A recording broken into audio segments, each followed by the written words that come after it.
Hello guys, welcome to real world. ఇప్పుడు చెప్పబోయే 5 sci-fi movies 95% people చూసుండరు అనుకుంటున్నా. సో స్పాయిలర్స్ ఎక్కడా లేకుండా ఈ మూవీస్ ఎందుకు చూడాలో చూద్దాం. మరో విషయం, ఈ 5 మూవీస్ కూడా ఇంగ్లీష్ సబ్ టైటిల్స్ తో ఉన్నాయి. ప్రెజెంట్ అయితే తెలుగులో లేవు. Number 1, time trap.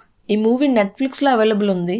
ఇందులో టైం డైలేషన్ కాన్సెప్ట్ ని ఎక్కడా బోర్ కొట్టకుండా ఫ్రెష్ గా చూపిస్తారు. అయితే ఒకటి, అసలు లాజిక్స్ వెతకకుండా జస్ట్ ఫ్లోలో మూవీ చూస్తే ఒక మంచి డ్రీమ్ లాంటి మూవీ చూసిన ఫీల్ వస్తుంది. ప్లాట్ విషయానికి వస్తే కొంతమంది స్టూడెంట్స్ వాళ్ళ ప్రొఫెసర్ ని వెతుక్కుంటూ ఒక గుహలోకి వెళ్లి ఇరుక్కుపోతారు. ఎలా అయినా అక్కడ నుండి బయటపడాలనుకున్న సమయంలో ఆ గుహ గురించి మైండ్ బ్లోయింగ్ సీక్రెట్స్ తెలుసుకుని షాక్ అయిపోతారు. ఫైనల్ గా అక్కడ నుండి ఎలా బయటపడతారు అనేది మిగతా స్టోరీ. ఓవరాల్ గా చూస్తే ఒక మంచి సైఫై కాన్సెప్ట్ ని లో బడ్జెట్ లో బాగానే తీసారా అనిపిస్తుంది. Number 2, moon.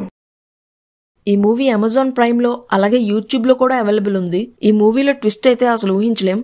శాంబెల్ character performance major highlight. అలాగే మూన్ మీద ఉన్న లూనర్ బేస్ ఫెసిలిటీ విజువల్స్ అచ్చం రియల్ గా స్పేస్ లో ఉన్న ఫీల్ వస్తుంది. స్టోరీ విషయానికి వస్తే 3-year కాంట్రాక్ట్ మీద ఒక మిషన్ కి శాంబెల్ అనే ఆస్ట్రోనెట్ సోలోగా మూన్ మీద ఉన్న లూనర్ బేస్ ఫెసిలిటీకి వెళ్తాడు. ఇంకో ఫ్యూ వీక్స్ లో తన కాంట్రాక్ట్ ఎండ్ అయిపోతుంది, హ్యాపీగా ఫ్యామిలీ దగ్గరికి వెళ్ళిపోవచ్చు అనుకున్న టైంలో వింత సంఘటనలు జరుగుతుంటాయి. దాంతో తన హెల్త్ స్లోగా పాడైపోతుంది. ఆ క్రమంలో శాంబెల్ కి తన గురించి షాకింగ్ నిజాలు తెలిసి ఏం చేస్తాడు, ఎర్త్ మీదకి తిరిగి వెళ్తాడా అనేది రిమైనింగ్ స్టోరీ.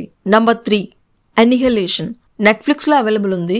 ఈ మూవీని క్లియర్ గా అర్థం చేసుకుంటే ఒక బ్రిలియంట్ ఫిల్మ్ లా అనిపిస్తుంది. ప్యూర్ సైఫై ని, ప్యూర్ సైకలాజికల్ ఎలిమెంట్స్ ని మిక్స్ చేసి బ్యూటిఫుల్ విజువల్స్ తో మూవీ ఎండ్ అయ్యాక ఏలియన్ సైఫై కన్నా ఇదొక ఇండైరెక్ట్ వేలో హ్యూమన్ సైకాలజీ సబ్జెక్ట్ మూవీ అనిపిస్తుంది. అందుకే బ్రిలియంట్ ఫిల్మ్ అని చెప్పాను. స్టోరీ విషయానికి వస్తే ఒక ఆస్ట్రాయిడ్ లైట్ హౌస్ మీద క్రాష్ అయిపోతుంది. దాంతో ఆ ఏరియా మొత్తం షిమ్మర్ అనే ఒక ఏలియన్ మెటీరియల్ తో రకరకాల లైట్స్ తో స్ట్రేంజ్ గా మారిపోతుంది. ఆ షిమ్మర్ ఉన్న ప్లేస్ మొత్తం ఎవ్వరికీ అర్థం కాని విధంగా అక్కడ టైం, బయాలజీ, ఫిజిక్స్ మొత్తం డిఫరెంట్ గా పనిచేస్తుంది. ఈ మూవీలో మెయిన్ ప్రోటాగనిస్ట్ అయిన లీనా అనే బయాలజిస్ట్ తన హస్బెండ్ కేన్ గవర్నమెంట్ మిషన్ మీద ఆ షిమ్మర్ ఉన్న ఏరియాకి వెళ్లి ఒక్కడే తిరిగి వస్తాడు. అప్పటి నుంచి తన హెల్త్ కూడా బాగోదు. దాంతో అసలు వాళ్ళ హస్బెండ్ కి ఏమైంది, ఆ షిమ్మర్ ఉన్న ప్లేస్ లో ఏముంది అని సీక్రెట్ తెలుసుకోవడానికి లీనా ఒక లేడీ టీమ్ తో జాయిన్ అయ్యి ఆ షిమ్మర్ దగ్గరికి వెళ్తుంది. సో వెళ్ళాక ఎలాంటి స్ట్రేంజ్ ఇన్సిడెంట్స్ తను ఫేస్ చేసింది, లైట్ హౌస్ లోపల ఏముందో తెలుసుకొని ఎందుకు షాక్ అయిపోతుంది, అక్కడ నుండి తను బయట పడిందా లేదా అనేది రిమైనింగ్ స్టోరీ.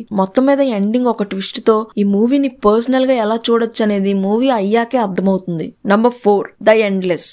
ప్రైమ్ లో అలాగే యూట్యూబ్ లో కూడా అవైలబుల్ ఉంది. ఈ మూవీ ఫాస్ట్ పేస్డ్ లో కాకుండా స్ట్రేంజ్ మిస్టీరియస్ వైబ్ రావడానికి స్లోగా ఒక డార్క్ అట్మాస్ఫియర్ లో వెళ్తుంది. జస్టిన్, ఆరోన్ అనే ఇద్దరు బ్రదర్స్ చిన్నతనంలో ఒక మిస్టీరియస్ క్యాంప్ నుంచి పారిపోయి వచ్చేస్తారు. మళ్ళీ 10 years తర్వాత వాళ్ళకి ఒక వీడియో టేప్ ఆ క్యాంప్ నుండి వస్తుంది. దాంతో ఒకసారి ఆ క్యాంప్ లో ఉన్న వాళ్ళని పలకరించడానికి వాళ్ళిద్దరూ తిరిగి ఆ క్యాంప్ కి వెళ్తారు. అక్కడ ఉన్న వాళ్ళు ఎవ్వరూ కూడా ఏజ్ అవ్వకుండా యంగ్ గా కనిపిస్తారు. దాంతో చిన్న బ్రదర్ అయిన ఆరోన్ అక్కడ ఇంకో రోజు స్టే చేద్దామని వాళ్ళ అన్న జస్టిన్ కి చెప్తాడు. కానీ జస్టిన్ కి ముందు నుంచి ఆ క్యాంప్ అన్నా అక్కడ మనుషులన్నా నచ్చదు.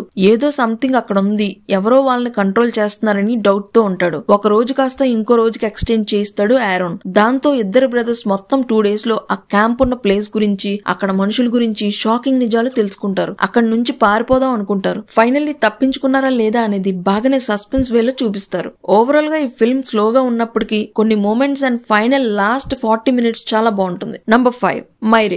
నెట్ఫ్లిక్స్ లో అవైలబుల్ ఉంది. టైమ్ ట్రావెల్ మూవీస్ లో ఈ movie one of my favourite. ఈ మూవీ కాన్సెప్ట్ బేస్ ని చాలా మూవీస్ కాపీ చేసాయి. మన తెలుగు, హిందీలో కూడా 2-3 మూవీస్ ఉన్నాయి. ఈ మూవీలో చూపించే విజువల్స్, మెయిన్ గా emotional connection, time travel concept అద్భుతంగా ఉంటుంది. స్టోరీ విషయానికి వస్తే ఈ మూవీలో ప్రొటాగనిస్ట్ అయిన వెరా అనే లేడీకి ఒక పాప ఉంటుంది. ఆ పాప అంటే తనకి ప్రాణం. ఒక పెద్ద మెరుపు వల్ల తన ఇంట్లో టీవీలోకి పాస్ట్ లో అదే ఇంట్లో ఉన్న ఒక చిన్న అబ్బాయి కనిపిస్తాడు. ఆ అబ్బాయి ప్రమాదంలో ఉంటాడని తెలుసుకొని వెరా కాపాడుతుంది. కానీ అలా కాపాడడం వల్ల నెక్స్ట్ డే లేచేసరికి తను వేరే రియాలిటీలో ఉంటుంది. తన మ్యారేజ్ లైఫ్, తన పాప ఏది ఉండదు. దాంతో తన ఎమోషనల్ అయి ఎలా అయినా తన పాప కావాలని అనుకుంటుంది. ఆ పాప కోసం వెరా ఏం చేస్తుంది, టైం ని మ్యానిపులేట్ చేసి తన ఒరిజినల్ లైఫ్ కి ఎలా వెళ్తుంది అనేది ఎక్కడ బోర్ కొట్టే సీన్స్ లేకుండా ఒక సస్పెన్స్ఫుల్ థ్రిల్లింగ్ వేలో చాలా ఇంట్రెస్టింగ్ గా ఈ మూవీ ఉంటుంది. ఫైనల్లీ ఒక మదర్ కి తన డాటర్ మీద ఎంత లవ్ ఉంటుందో థ్రిల్లింగ్ సస్పెన్స్ఫుల్ మిస్టరీతో అద్భుతంగా చూపిస్తారు.